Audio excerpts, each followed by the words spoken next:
Hey, good morning. Welcome back, friends, to your side quest contact. We're going to be continuing our discussion on exploring Spelljammer. Last video we had a little introduction into it. We talked about where it is, what it's about, and now we're going to talk about some things I've done to make a successful Spelljammer game. Now, we've mentioned a couple things in the last, a couple rules, like settings rules in the last video that I decided to disregard, namely like travel speed and distance, because in my mind, the astral sea, the astral plane, is a realm of thought. There's not a physical location. So, think location A and location B doesn't have a physical distance from them. It's all about your mind, your knowledge, how much you know about that determines how fast you can get there. So I did away with the speed rules because remember, like it says, once you're in wild space, you can, or once you're out in space, you can go 100 million miles in 24 hours, and how long it'll take you between travel between worlds depends on how far. No, no, this is a mind game. So when we go out into the astral sea, it's all about what we know. So let's kind of start, from the sort of beginning. We're going to talk about. So you got your players, you got your group set up. Let's pick a ship. Let's kind of get a ship first. And if I remember correctly, I think my group started with a Wasp ship. Let's take a look at that. Where's the Wasp? Yeah, this was it. So this is a good starting ship. It's small enough that the players and a small group of NPC crew can manage effectively. Even if you had no crew, you could still manage this ship somewhat effectively. You may not be able to fire the weapons on a regular basis. It may take a little longer to load and and launch your artillery. But eventually they did come up with a crew. They were like NPC autonomes, and they're the ones who manned the weapons, maintained the ship, and the player characters were the ones who flew the ship, like the Spelljammer, the Spellcaster would sit in the helm and maneuver the ship, while everyone else was in a position to fight or shoot a weapon or do something like out on the deck. So you can have your Spelljammer sitting in the helm, and as long as their action is something they could do sitting down and while they're controlling the ship, then they could cast spells. Like if there's an opening they could see outside of the ship, they could shoot a spell out. They could fire a lightning bolt through there while they're sitting on their Spelljammer helm. Or they may have to concentrate on getting that ship into a location. They may have to use their actions to push that ship, like in a dash move. So we start with this wash strip, right? Okay, so what happens? You got your ship, you got your players in there, and they need to go from point A to point B for whatever reason, and that's usually a world, right? I need to go from world A to world B, or from world A to destination B out in the astral sea somewhere. So they're taking off, right? Because all it takes is just sitting in the helm and concentrating for the spellcaster to lift the ship, control the ship, and move the ship. So you got your ship. Let's look at this wash ship a little more. All right, so it carries 10 tons of cargo. So they may be moving cargo, or this may be their rations, their supplies. That's also part of it. Has a flying speed of 50, which translates into about 5.5 miles per hour. That's like in atmosphere. All right, so we got a ballista. So here's like a little view of it. We got a ballista. Takes a crew of three. So that would be the player character who's firing the weapon and two other NPCs required to shoot this thing every round. If we're missing a crew member, well, now we can only shoot it once every other round. If all you have is one person on this weapon, that person can only fire it every 2 rounds because it's got to be loaded. It's got to be they got to pull crank the winch and pull the cord back and load. It's an effort. But if you got 3 people working it, you can shoot it every round. And I think that's all it had was a ballista.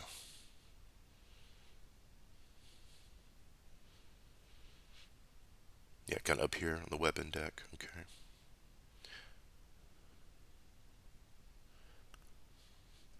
All right, so they lifted off. Now they're past the world, right? They've passed the boundaries of their prime world, and they're now pushing the envelope into the astral sea.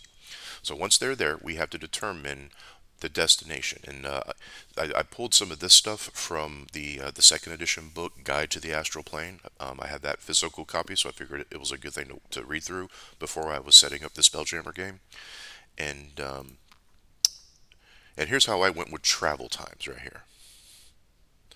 If you've been to a place before, it means you know it, it's in your mind, you've been there before. That's going to be the shortest journey. 1d4 times 10 hours. Roll a d4 times 10, that's how long it's going to take to get there. If you haven't been there before, but it's been described to you in pretty good detail, so you have an image of the location, well, I mean, it's going to take a little longer. 1d6 times 20. And with these journeys, you can even get to some place you've never been before. Let's say you get a message, hey, I need you to meet me at point B. You've never been to point B. You don't have any knowledge of what point B is or it's about, but just the fact that your mind is linked to that location that your friend is linked to, you can get there. Your mind will get you there. It's just going to take a long time. It's going to take about 1d10 times 50 hours to make your way through the astral sea for your mind to reach that location. Now, what happens once we're out here, right? So let's make our decision, right? So let's say we're going to some place pretty that we already know. So let's go find some dice. We're going to kind of do a couple examples here. Let's go to. I think I can do this in my encounters. Yeah, here we go. And and I kind of go with the same type of encounter rolls. 1d20, 17 is or higher is an encounter. And out here in the Astral Sea, I like to do every 12 hours. A lot of spelljamming games, this is what it's going to be. It's going to be moving through the Astral Sea and running into things in between, getting from point A to point B. Because it's vast, but it's not all empty, and you're moving through the astral sea, your mind is pulling you towards a location. Other things, other people are also out in the astral sea. Their minds are pulling them towards locations, and there might be crosses, there might be encounters in those paths. So I do, so let's say here, remember we're going previous location 1d4 times 10. All right, so they're going to a world they've been before. It's not an unfamiliar place. So what do we got? We got 20 hours. So that means we're only going to do one encounter roll in that trip. It's not that long. It's 20 hours. So let's see what happens.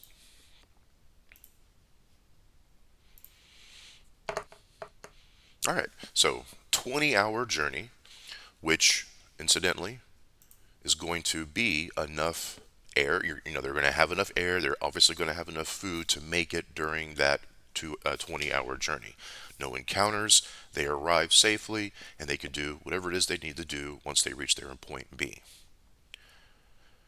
Let's go a little further. Let's say they've never been there, but someone's told them about it, and they have a good idea of that they have a good mental foundation to pull on. So unknown detail, 1d6 times 20. So what are we going to get? All right, we're going to get 40 hours. This one's going to take a little longer, which means we're going to have a couple more encounter rolls through this once every 12 hours. Now, I'm going to go to that encounter table because a couple of things I want to point out there. Let's go back to. Oh, we're already here. Okay. Table of contents. I think it was in the.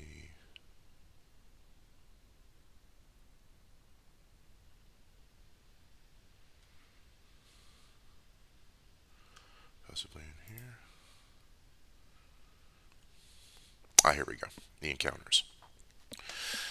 Now, like with speed, I've kind of altered how they define the space out around a world. Realm space and wild space. Like the realm space is the space around the world. It's got its own unique features, and wild space is beyond that, past the silvery curtain, beyond that, and that has its own rules and features.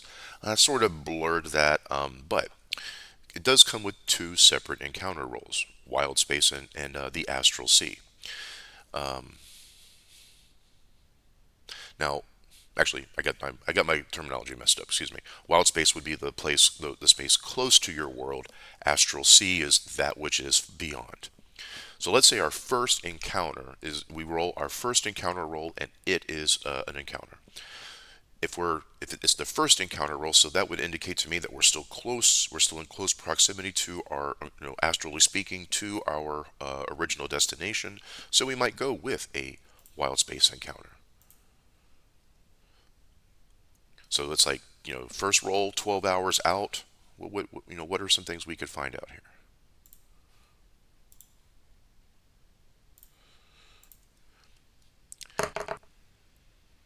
So an 11. What do we got? What is this? A fear, a large aberration, chaotic evil aberration, challenge rating 5. So they're flying out. Okay, so this thing maybe spots their ship. This terrible, crazy monster spots the ship and starts doing this to the players inside it. Yeah, that looks horrible, right? So what does this thing do? What is a fear? A tentacled horror that feeds quietly on strong emotions to minimize the chance of harm to itself. It prefers to devour the nightmares of other creatures while they sleep. They shun bright light. Okay, that's convenient. We're out in space or the astral sea, but they aren't harmed by it. They are much as home in the void of wild space as they are in the dark alleys and dungeons. Yep, yeah, no bright light out here. Here we go.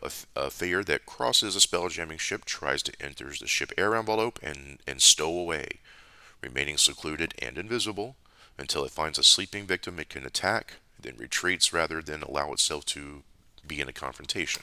So that's kind of cool, right? So what does this thing do?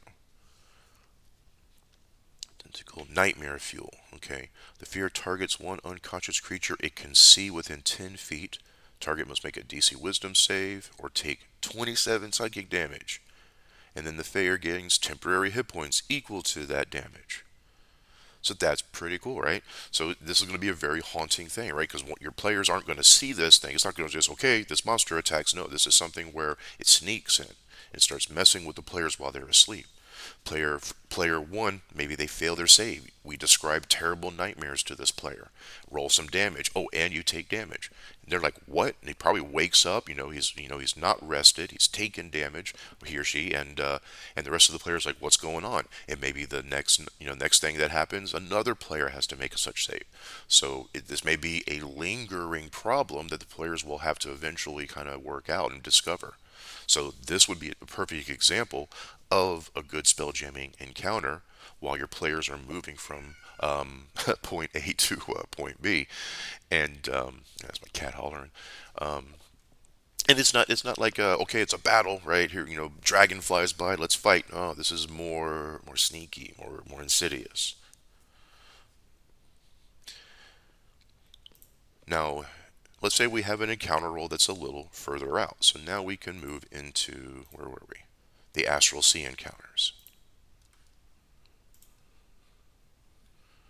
And let's do our roll. Let's see what we can come up and think of. 67. Astral sea. What is that going to show us? A starlight apparition. Oh, what's this? And not all these encounters have to be combat based. Celestial, neutral, good. This is pretty neat. Alright, these transparent projections of unfortunate souls who perish in wild space or in the astral sea are known as these aberrations. Each one has a luminous and corporeal appearance with eyes that glow. It's different from a ghost. Ghost haunts a place where it died.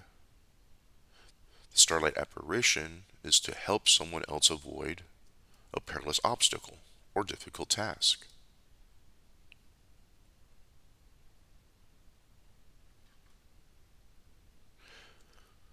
Comes into being when the soul of a deceased individual from its resting place in the afterlife projects a spectral copy of itself a vast distance within help of a deity or other powerful celestial entity. It lasts as long as its services are needed to complete its tasks and then fade away. Huh, interesting.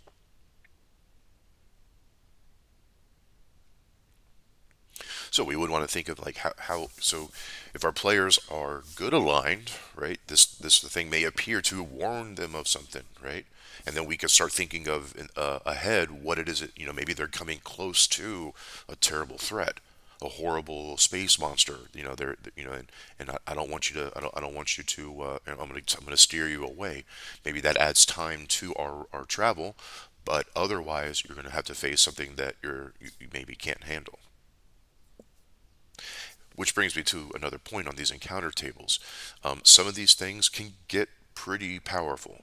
So as I read through them, what I did was before a session, I would plan out, right. I would come up with, like, I would just make three. I would come up with three of these, just before session, roll three times, and come up with three of these, so just so that I knew what to expect. Because with these spell jamming encounters, they're you got to put a little more thought into them. Like, why are these things out here in the middle of the astral sea? And some of these things can get a little powerful. Let's see if we can find something that's kind of crazy powerful. Like slotties, dragons, solar dragons, lunar dragons. Yeah, those things aren't. Let's look at an adult. Let's look at an adult solar dragon.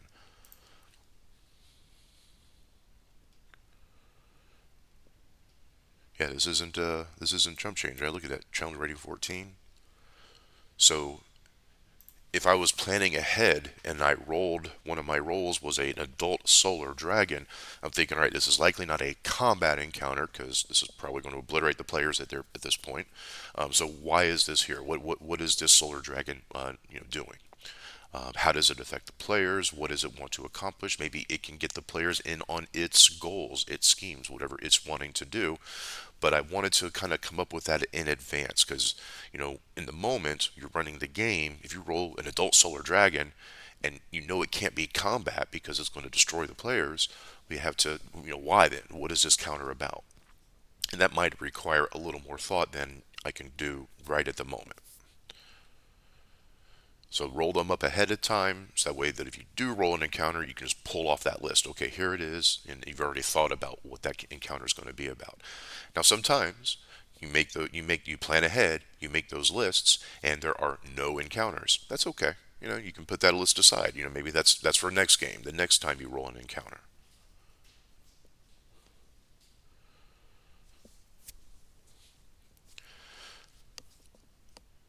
So they make their way, from point A to point B, dealing with any encounters, any of these astral sea encounters along the way.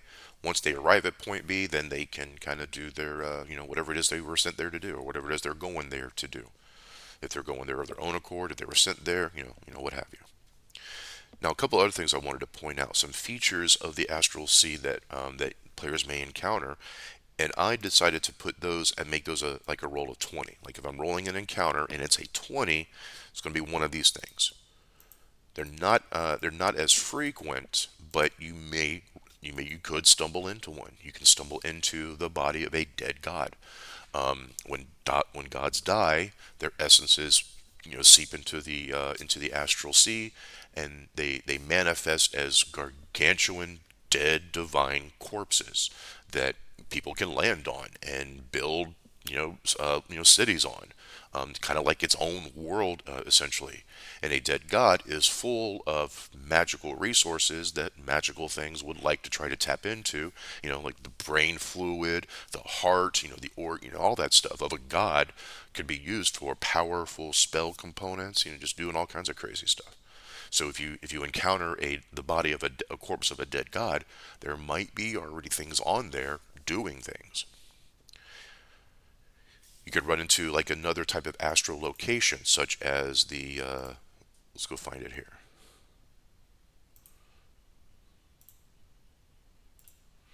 The Rock of Brawl.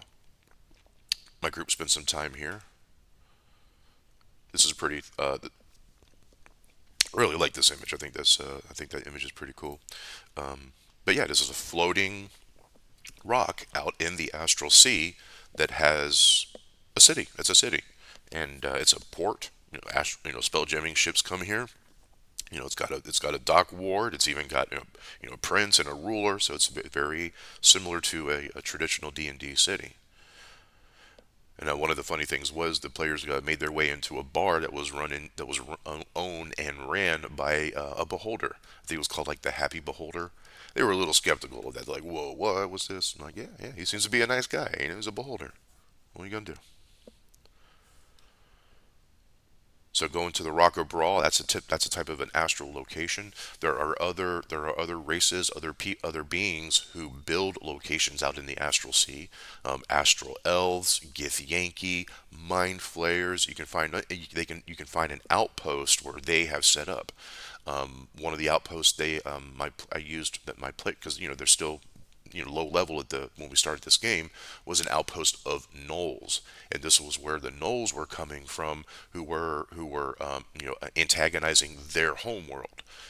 They were breeding gnolls like in mass and just like teleporting them or moving them through with spelljamming ships, I should say, to the player's home world, and causing issues with like gnolls do.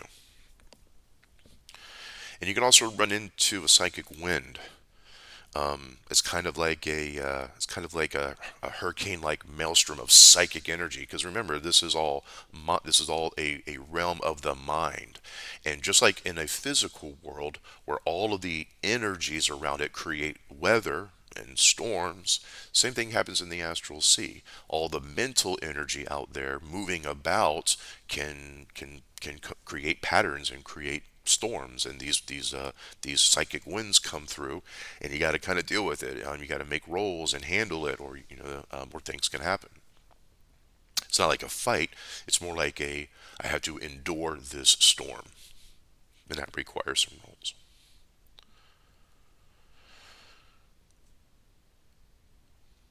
So yeah, Spelljammer. We had a good time. I think we took it all the way up to level 13 or 14 or so, and then someone took over. I took a break. That's cool. But we had oh yeah, I remember the finale. The final battle. It involved Elminster. Someone had stolen Elminster's library. The players had it on their ship. They were flying through space. Elminster shows up with a giant monster.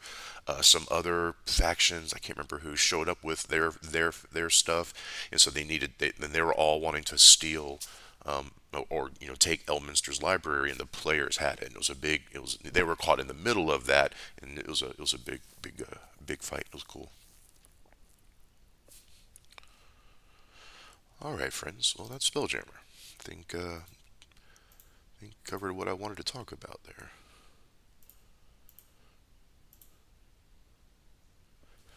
Big takeaway from my game was just to make sure everyone knows that this is what we're doing, and to kind of build your character party as the crew of a ship. You need a spellcaster to fly the ship. You might want two, because you can't have one person sitting in that chair 24 hours a day. Yeah, you may want to have shifts, so a couple spellcasters can alternate shifts. You need players who can fire artillery weapons, good dexterity, martial weapon proficiency to use those weapons, and a crew so that you can shoot those weapons consistently every round. All right, friends. Well, hey, so I'm glad we had a chance to take a look at Spelljammer. Our next group of explorations, I think, are going to step outside of D&D. Some other games I've run sort of recently. When I say recently, I'm talking last 3-4 years, but sort of recently, and talk about what they're about and how we could set those games up for success. Well, again, hey, thanks for hanging out with me. I appreciate your time, and I hope you enjoy the rest of your day. Take care.